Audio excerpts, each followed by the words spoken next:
వచ్చేసారండి యూట్యూబ్కి. మరి చూసేయండి బాను ముచ్చట్లు. ఏం చేస్తున్నారు, ఎలా ఉన్నారు అందరూ? ఇదైతే చేపల పులుసు వండేసాను. ఎలా ఉండని ఏంటనేది నేను ఎక్స్ప్లెయిన్ అయితే చేయలేను, చూసి నేర్చేసుకోండి.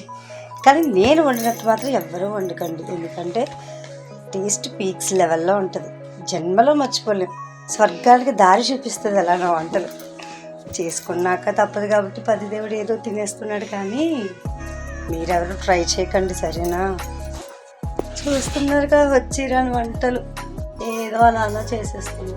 బట్ పర్వాలేదని అనుకుంటున్నాను. పెళ్ళైన కొత్తలు చేసే వంటలకి ఇప్పటికీ చాలా అయితే ఇంప్రూవ్మెంట్ ఉంది. అలా వండేస్తున్నా.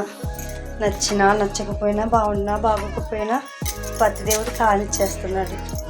అంటే అంటే అస్సలు బాగోలేవు కాదు, ఏదో కొంచెం ఉప్పు కారాలు అటు ఇటులో ఉంటాయి. సో పర్వాలేదు అనుకుంటున్నా. నాన్ వెజ్ అయితే బెటర్ దెన్ వెజ్. సరే, ఇంకేంటి సంగతులు?